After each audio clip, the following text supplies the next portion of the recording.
जय श्री कृष्णा। आज हम कक्षा 9वीं के अध्याय 2 हमारे आसपास के पदार्थ शुद्ध हैं का भाग 2। आज अपन भाग 2 के बारे में पढ़ेंगे। सबसे पहले भाग 1 में हमने पढ़ा विलयन क्या है, विलयन कितने प्रकार के होते हैं, विलयन के कौन कौन से गुण धर्म होते हैं। और आज अपन पढ़ेंगे विलयन में विलायक और विलय की उपस्थिति के आधार पर विलयन को कितने भागों में बांटा गया है। तो इन्हें मुख्यतः 3 भागों में तनु विलयन, सांद्र विलयन और संतृप्त विलयन में। तनु का मतलब वह विलयन जिसमें विलय की मात्रा कम हो, तनु विलयन कहलाता है। सांद्र का मतलब वह विलयन जिसमें विलय की मात्रा अधिक हो। और संतृप्त का मतलब होता है किसी निश्चित तापमान पर यदि विलयन में विलय पदार्थ घुलना बंद हो जाता है या घुलता नहीं है तो वह स्थिति संतृप्त विलयन कहलाती है। अर्थात उस विलयन में या उस विलायक में विलय पदार्थ घुलना बंद हो जाता है, संतृप्त विलयन कहलाता है। अब आता है असंतृप्त विलयन। यदि विलयन में विलय पदार्थ की मात्रा संतृप्तता स्तर से कम हो तो वह विलयन असंतृप्त विलयन कहलाता है। अब आता है सांद्रता। आज अपन विलयन की सांद्रता के आधार पर पढ़ेंगे। तो सांद्रता की परिभाषा है विलायक की मात्रा यानी उसमें उसका द्रव्यमान या उसका आयतन में घुले हुए विलय पदार्थ की मात्रा विलयन की सांद्रता कहलाती है। और इन्हीं सांद्रता को निम्न 3 फॉर्मूला से अपन इसको ज्ञात कर सकते हैं। इसमें पहला फॉर्मूला है यदि किसी विलयन का द्रव्यमान ज्ञात करना हो या उस विलयन का द्रव्यमान का प्रतिशत ज्ञात करना है तो आप विलय पदार्थ का द्रव्यमान बटा विलयन का द्रव्यमान इंटू 100 लगाकर इस फॉर्मूले से हम किसी भी विलयन के द्रव्यमान का प्रतिशत ज्ञात कर सकते हैं।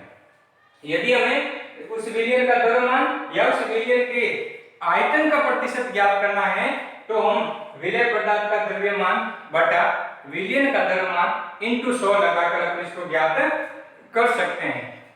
अंतिम फॉर्मूला है हमारे पास में विलयन के आयतन, या तो विलयन का आयतन ज्ञात करना हो या विलयन के आयतन का प्रतिशत ज्ञात करना हो तो हमारा फॉर्मूला रहेगा विलय का आयतन बटा विलयन का आयतन इंटू 100।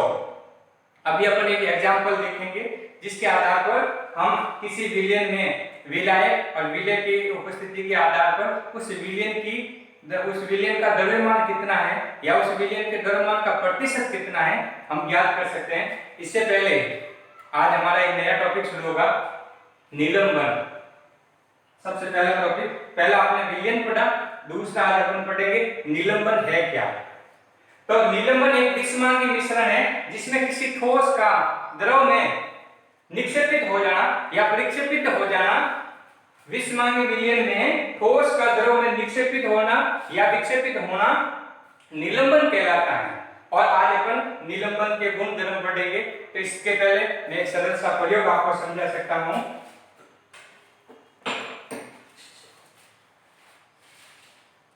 एक निलंबन के अपन प्रयोग के लिए पहले जब अपन निलंबन के गुण धर्म पढ़ लेते हैं जिसमें पहला गुण है निलंबन एक विषमांगी मिश्रण है। जैसे अपन विलयन में पढ़ा, विलयन एक समांगी मिश्रण है और निलंबन एक विषमांगी मिश्रण है। तो आज अपन देखेंगे पहले गुणधर्म में निलंबन एक विषमांगी मिश्रण है। विषमांगी मिश्रण कैसे?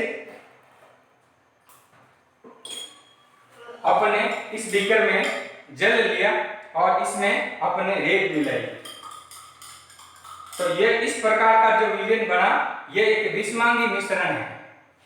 और पहला निलंबन एक विषमांगी मिश्रण होते हैं।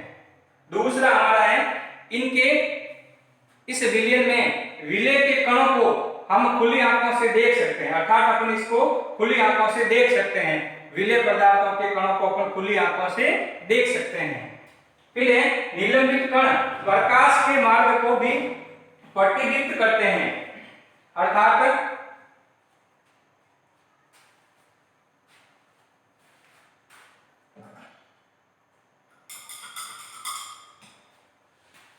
निलंबन के जो कण हैं प्रकाश के मार्ग को प्रतिदीप्त करते हैं। अपन इस वीडियो में देख सकते हैं इस बीकर में जो निलंबित कण है एक प्रकाश के पुंज को या उसके मार्ग को प्रतिदीप्त करते हुए प्रकट करते हैं। तो कहने का मतलब है निलंबन के जो कण होते हैं बड़ी साइज में थोड़े बड़े होने के कारण से ये मार्ग को प्रतिदीप्त कर सकते हैं। तीसरा चौथा है यदि अपन इस निलंबन के विलयन को थोड़ी देर रखते हैं तो विलायक के अंदर जो विलय होता है वह शांत होकर नीचे बैठ जाता है, अर्थात निलंबन एक अस्थायी विलयन कहलाता है। अपन का अंतिम पॉइंट है निलंबन को क्षालन विधि के द्वारा इनके विलय के कणों को पृथक कर सकते हैं। जैसे मेरे पास ये जो विलयन है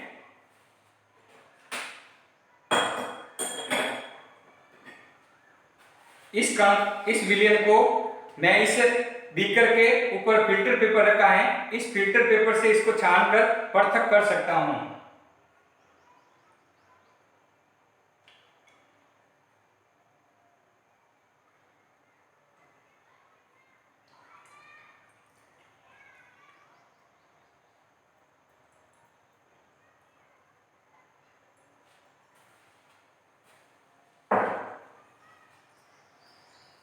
अर्थात अपन जो इस विलयन को फिल्टर पेपर से छानते हैं तो ये विलायक के रूप में जल शुद्ध जल के रूप में एकदम नीचे आ जाता है और इस फिल्टर पेपर के ऊपर जो विलय यानी अर्थात विलय पदार्थ जो थी रेत थी वह इस फिल्टर पेपर के ऊपर ही रह जाती हैं, अर्थात निलंबन के कणों को क्षालन विधि के द्वारा पृथक किया जा सकता है।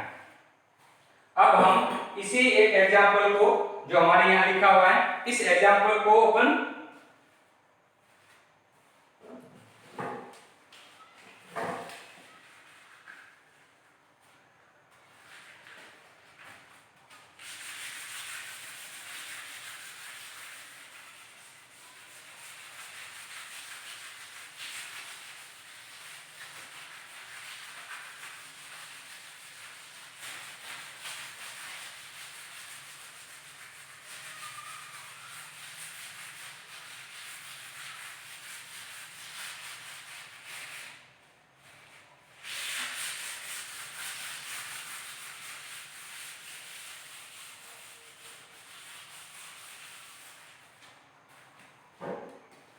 जो हमारा टॉपिक था विलयन को ज्ञात करने के लिए उसका द्रव्यमान प्रतिशत ज्ञात करने के लिए एक हमारे पास में एक उदाहरण है।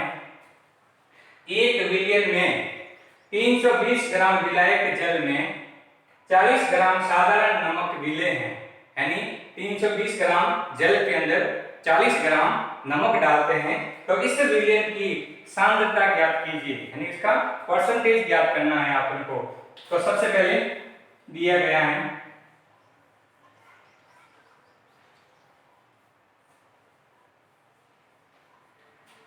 तो सबसे पहले एक नंबर पे अपन ज्ञात करेंगे, लिखेंगे विलय पदार्थ और विलय पदार्थ में कौन है हमारे पास में नमक। विलय पदार्थ यानी नमक का द्रव्यमान और इसका द्रव्यमान हमें एग्जाम में नहीं इससे उदाहरण में दे रखा है 40 ग्राम।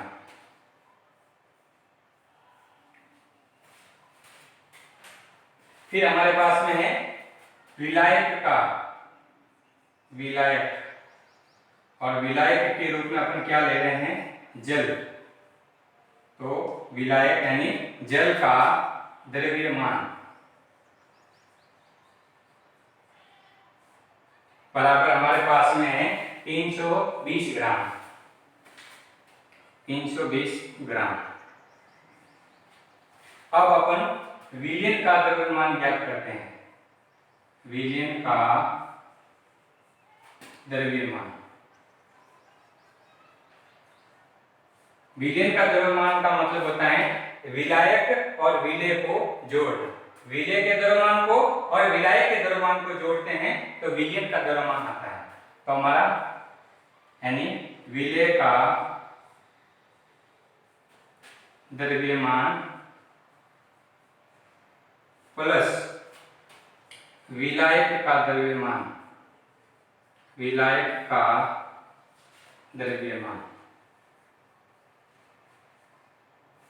अर्थात 40 ग्राम प्लस 320 ग्राम बराबर हमारे पास में विलयन का द्रव्यमान आ जाएगा 360 ग्राम।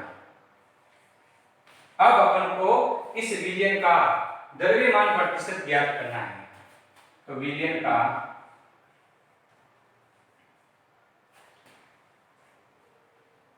द्रव्यमान प्रतिशत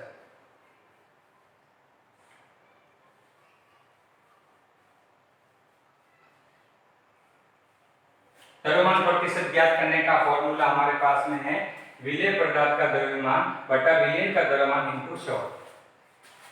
तो विलेय का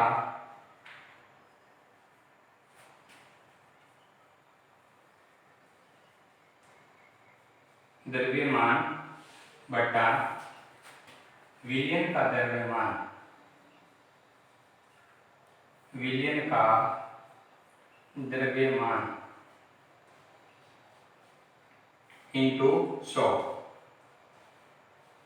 अब इसका मान लिख लेते हैं 40 बटा 360 इंटू 100। इस जीरो से इस जीरो को मैं कैंसिल कर दूं तो हमारे पास रहेगा 400 बटा 36। अपन इसे 400 में 36 का भाग देंगे तो हमारा जो आंसर आएगा लगभग 11.1%। अर्थात इस विलयन का द्रव्यमान प्रतिशत 11.1% होगा। तो नमस्कार, आज हमारा वीडियो यहीं तक रहेगा। आप हमारे मेरे आदर्श विद्या मंदिर उच्च माध्यमिक तिवली विजय सिंह परियार का मेरा यूट्यूब चैनल है, उसको आप लाइक सब्सक्राइब करें और अपने आसपास के भाई बहनों को दिखाएं ज़्यादा से ज़्यादा। और मेरा जो ये गृह कार्य रहेगा इसका टॉपिक का जो मैं आज PDF भेजूंगा उसके साथ में वो आपको अपने गृह कार्य के रूप में अपनी कॉपी के अंदर फिलअप करनी है, लिखनी है। नमस्कार।